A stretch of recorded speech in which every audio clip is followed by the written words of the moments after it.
any science fiction writer or science fiction reader or wannabe science fiction writer like me spends a lot of time thinking and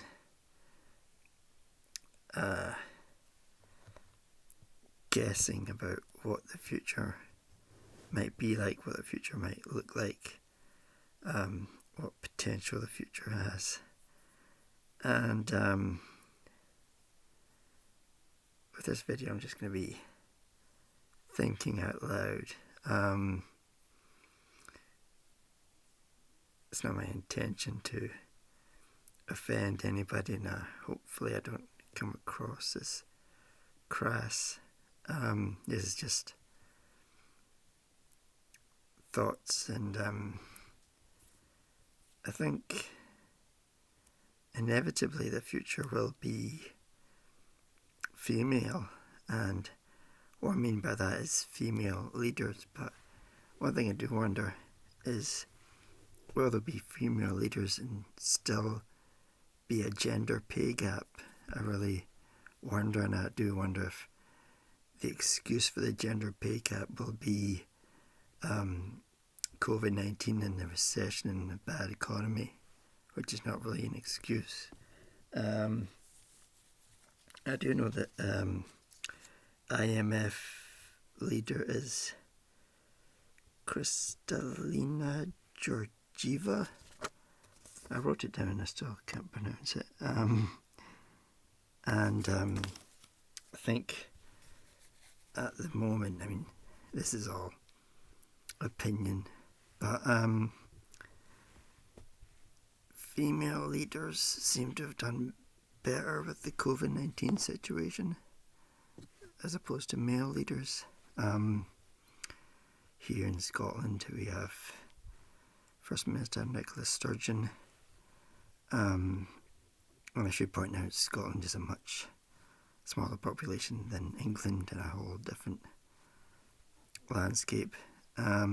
Northern Ireland is smaller than Scotland, but they're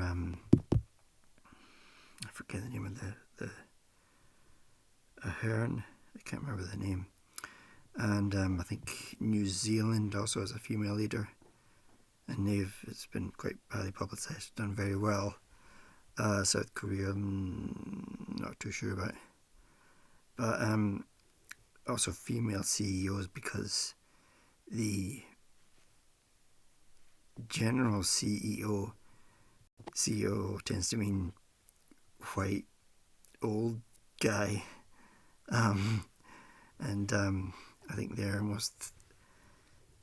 everybody's under threat from COVID-19, but I think them, especially if they smoke, are quite susceptible and they might not be around. Food wise, I think, well, it's quite obvious from the pack as an astronaut in the front pack, but I do think that astronaut food will be the way of the future. This is freeze-dried, ready-to-eat space food. And the thing about this is it can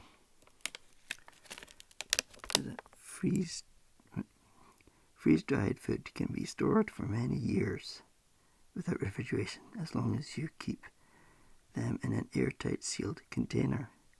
So there you go. Many years. You could not only survive epidemic, but you could probably survive nuclear winter. Maybe. I don't know. This is a ice cream sandwich. You can't see it too well. Quite small. But potentially you could get a meal in here. This thing. And if you had so many of these, you could survive years and years. If you had like a whole cupboard full of them. The other, I think, potential future food as edible insects. These are mealworms, and I think that they would be, and this might sound strange, but potentially safer than meat. Maybe. Again, it's dried. I think maybe that's the thing. And just to prove that I'm not talking here. I'm going to show you the evidence. So, you most likely fed these to birds in your garden, but these are for human consumption. And it's quite crunchy. And these are just the insects. You can get flavoured ones, salt and chili and lime, quite a few flavours. And they're very tasty. And apparently full of protein. And I imagine quite healthy, potentially. What is it? Another thing. Hopefully you can see this. Probably not. Insects emit fewer. The lighting's not too good. Fewer greenhouse gases.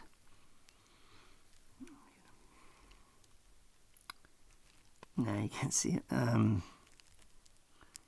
Fewer greenhouse gases and require less. I think it says land.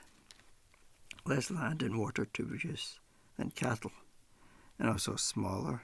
I mean, this is a small packet, but this holds a lot of mealworms. I think maybe favourite was locusts. They're quite tasty and quite good size too, like bigger than my thumb sometimes. These are buffalo worms, which are much smaller.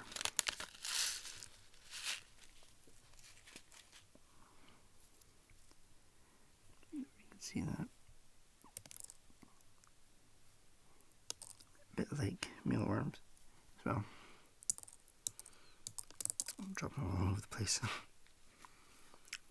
Quite crunchy. Not so much taste to them, but a nice snack and a good lunch.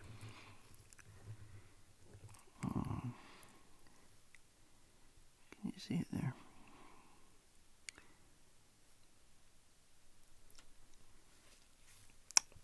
So, that is food-wise. Society-wise, I think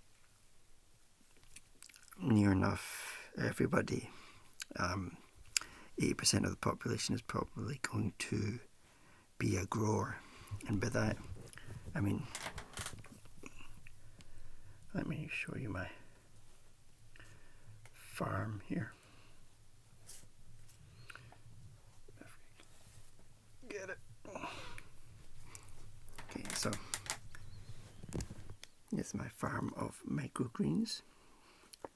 We have rocket in the middle there. Up on top we've got mustard seeds. On the bottom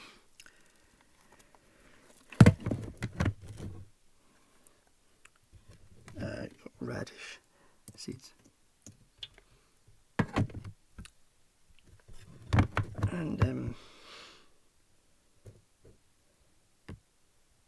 as with the insects, are quite tasty and a different range of flavours. Rocket can be quite peppery. Beetroot actually tastes, like beetroot. Pea shoots are really nice and crunchy. Mung bean, which I showed on a previous video, is quite a nice, sweet and crunchy taste to it. You can also get, I think it's called spelt, which is also quite sweet, and you don't require much space.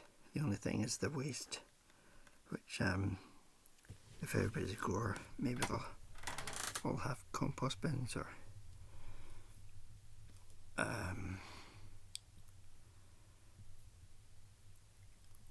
some other sort of way of getting rid of organic waste. And also, if everybody's a grower, imagine all of them will grow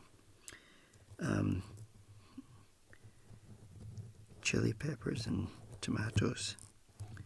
And I have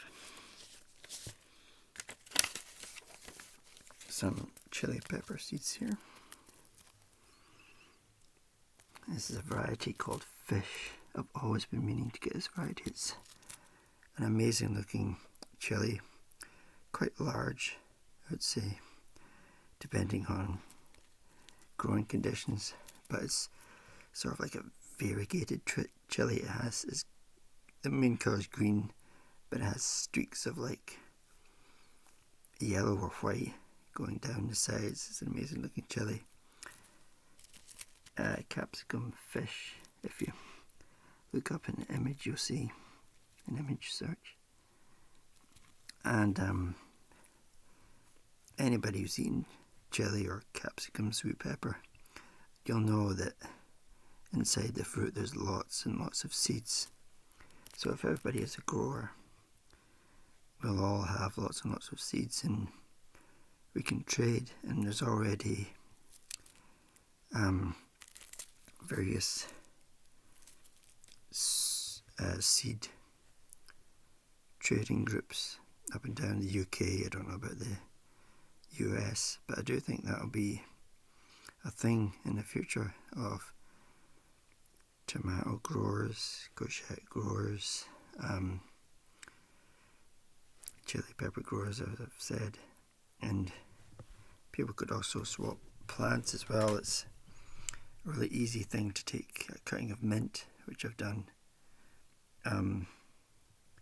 these past few days. I don't have it with me, but people could also trade plants. Here's a coriander plant I've grown from seed, and actually I have two of these, so I could say to someone within the local community, I have a coriander plant and I'm looking for, say, for example, a basil plant, and we could trade or swap these plants. And there's already a number of websites like that. One is called freecycle.org. I don't know if you have it in the US. And the obvious one, quite well known one, would be Gumtree. And I think there may be there's the potential for a national version of that, although you need to watch with actual plant pests and viruses and diseases for the actual plants, as well as the potential viruses for humans. But I do think that that is a possibility. And those are just some thoughts on what the future might have within it, right? Future possibilities.